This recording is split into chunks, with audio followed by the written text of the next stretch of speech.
ও বাবা, মেয়ে তো একেবারে হয়ে উঠেছে পশুন।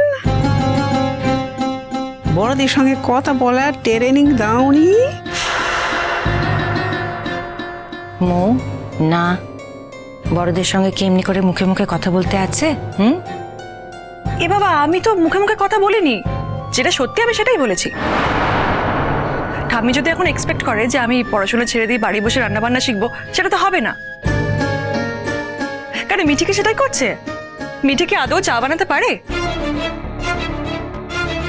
আরে বাবারে, আমি কি শুধু তোর কথা বলেছি? আমি তো সকলের কথা বলেছি। মিঠির মা তো মিঠিকে কোনো কিছু করতেই দেয় না। হ্যাঁ, আশকারা দিয়ে দিয়ে একবারে মাথায় তুলেছে। পারবে কি করে, রান্নাঘরে ঢুকতেই দেয় না। এরপরে তো রান্নাঘরে ঢোকা বাকিই আছে, তখন তো আর আমি বাধা দিতে পারবো না। এখন থেকে ঢুকে কি লাভ? এখন তো আমি আছি, আমি তো পারি। মৌ, যা চা করে নিয়ে আয়, বলছিলি না আনবি? এই যে আমার মেয়েকে তুলোয় মুড়ে বড় করেছিলাম, রান্নাঘরে যেতেই দিইনি, বিয়ের পর করবে বলে। ভাগ্যিস দিইনি। যদি বিয়ের আগে থেকে রান্নাঘরে যেতে দিতাম তাহলে তো আমার মেয়েটাকে কিছু বলারই থাকতো না। এখন তো দেখছি শ্বশুর বাড়ি যাওয়ার পর থেকে হাঁড়ির হাল হয়েছে। হাতের নখগুলোও পরিষ্কার করে না ভালো করে।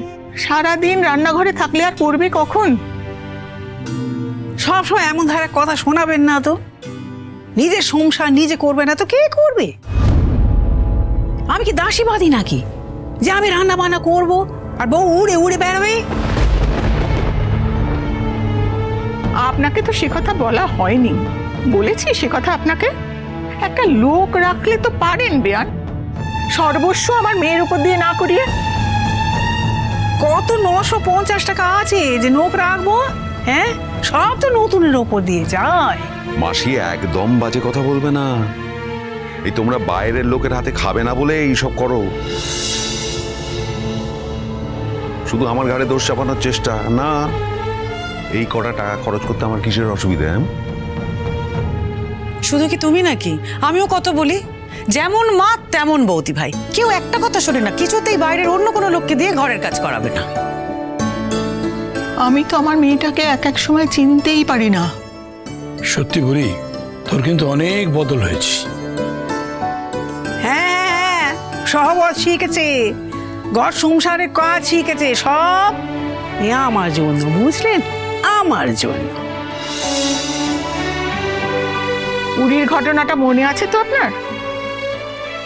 নিশ্চয়ই এত তাড়াতাড়ি ভুলে যাননি। কেন, কি হয়েছে? পুরীর ঘটনা নিয়ে কি হয়েছে? কি কি কি বলছেন, কি বলুন না। বলছি যে পুরীর ঘটনাটা একটু মনে রাখুন, তারপরেও তো আপনার শিক্ষা হওয়া উচিত। আমরা তো খুব ভয় পেয়ে গিয়েছিলাম, তাই না? আমার মেয়ে কিছু করেনি, তাই কিছু করলে কি করতেন আপনি? আপনার তো তখন হাতে হাত করা পড়তো। এই দেখো বৌমা, দেখো দেখো, তোমার বাড়িতে নেমন্তন্ন করতে এসেছি, কেমন ধারা কথা শোনাচ্ছে আমাকে। হ্যাঁ, বলছে জেল পুলিশ করাবে, হাতে নাকি হাত করা পড়াবে। এমন খারাপ ব্যবহার করি আমি তোমার সঙ্গে? মাসি, কথায় কথায় শুধু কথাই হয়ে যাচ্ছে। তুমিও বলছো, কাকিমাও বলে যাচ্ছে। এবার থামো তো, এবার একটু অন্য কথা বলো, বিয়ের কথা বলো। না বাবা না, আমি কর্তব্য করতে এসেছি, কর্তব্য করে আমি চলে যাব। শুনুন, আমার নাতির বিয়ে, আপনারা সবাই যাবেন। হ্যাঁ, সে তো বুঝলাম, কিন্তু কবে থেকে যাব? বরযাত্রীতে নেমন্তন্ন হলো কি হলো না সেটাই তো বুঝতে পারলাম না। একমাত্র মামা, তাকে কি নেমন্তন্ন করতে হবে নাকি? হ্যাঁ, বরযাত্রীতে যাবে। এই তো বাড়ির সকলে বরযাত্রীতে যাবে, এই বলে গেলুম। শুধু তাই না মা, বিয়ের আগে কিন্তু হলুদ কোটা আছে, আইবুড়ো ভাত আছে, সঙ্গীত আছে, এই সবগুলোতেই কিন্তু তোমাদের আসতে হবে। ওরে বাবা, কি লেংথি বিয়ে! আরে বাবা, এতদিন পরে বাড়িতে অনুষ্ঠান হচ্ছে, একটু হই হই করো না। এই একটা চান্স পেয়েছি, লম্বা হই হই হবে। হ্যাঁ, আমি তো বলেছিলুম নতুনকে যে এত পয়সা খরচা করার কি আছে বল দেখিনি। সে শোনে, সে আমার কথা শোনে, সে তো শুনলই না আমার কথা। যাই হোক, আপনার মেয়ে তো বলেই দিয়েছে, সব কিছু বলেই দিয়েছে। একদম আসবেন, সে কদিন বাড়ির উনুন কিন্তু একদম বন্ধ থাকবে। হ্যাঁ, আসবেন। আর এই যে তোমার বউ, আমরা আসবো বলে জেনেও যে দোকানে চলে গেল কেনাকাটা করতে, তাকে বলে দিও। হ্যাঁ, সে যেন বিয়েতে অবশ্য করেই আসে। এই যে সবার জন্য চা। বউ, কদিন আগে থেকে যাবি তোর পিসির বাড়ি, তোর পেশ তো দাদার বিয়ে, যাবি? হ্যাঁ যাব, সব অকেশনই অ্যাটেন্ড করব, থাকতে পারবো না কিন্তু। কেন থাকতে পারবি না কেন? এই কেন রে? মিঠির সঙ্গে তোর এত বন্ধুত্ব, কোথায় সবাই ভাই বোন মিলে একদম থাকবি, তা না থাকবি না বলছিস, কেন থাকবি না? মিঠি এখন বদলে গেছে।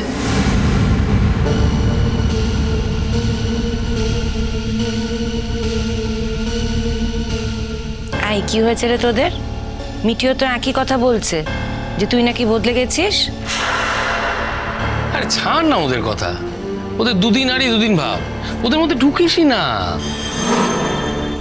না না, আমি সত্যিই জানতে চাইছি মিঠি কিসে বদলেছে। পিসিমণি, কিছু মনে করো না, মিঠি আগে কত ভালো ছিল বলে পড়াশোনায়, ওকে দেখে আমার অহংকার হতো, কিন্তু এখন মিঠি পড়াশোনা ছেড়ে অন্যদিকে বেশি মন দিচ্ছে। তাই নাকি রে? ডানা গজিয়েছে নাকি? তার মা তো তার মেয়ের নামে 2 ডোক জল বেশি খায়।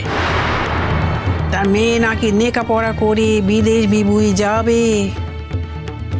আমি যতবার বলি, হ্যাঁ একটু সম্বন্ধ দেখো, বিয়ের সম্বন্ধ দেখো, মোটে কর্ণপাত করেনি কো। মাসি, তোমাদের দিন চলে গেছে। এখনকার মেয়েরা এত চট করে বিয়ে থা করে না। তাদের নিজের মতের বদলে জোর করে বিয়ে দেওয়া যায় না, এটা বুঝতে হয়। বিয়ে দিয়ে দিলেই ভালো হতো নতুন আঙ্কেল।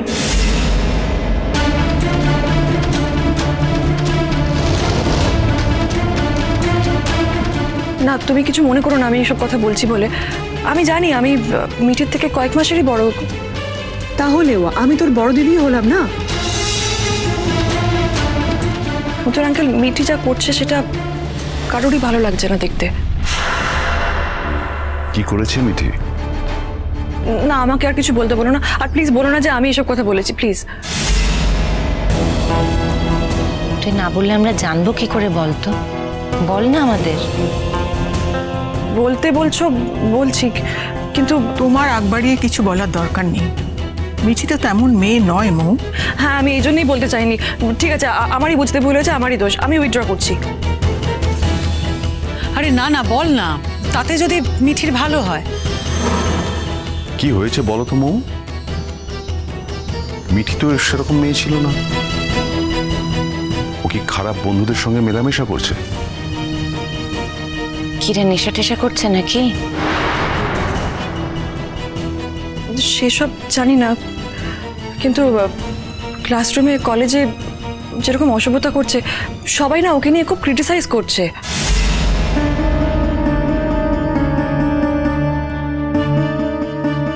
কি অসভ্যতা করছে মিটি? বুঝতে পারছি না তো। আমাদের বাড়ি মেয়ে।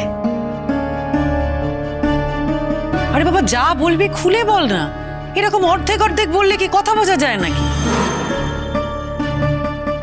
কই, তুই তো আমাদের কোনোদিন বলিসনি এসব কথা। শোন মৌ, তুই অসভ্যতা করছিস না মিঠি অসভ্যতা করছে, সেটা কে বলবে? মিঠিকে জিজ্ঞেস করলে তো মিঠি বলবে তুই অসভ্যতা করছিস। ছাড় এসব মৌ, ছাড়। হ্যাঁ ব্যাস, আমি ছেড়ে দিলাম। বাপি, আমি তোমাকে বলেছিলাম না আমাকে বেরোতে হবে, আমি বরং বেরোই। এই না বলে যাবি না। চিরসখা হে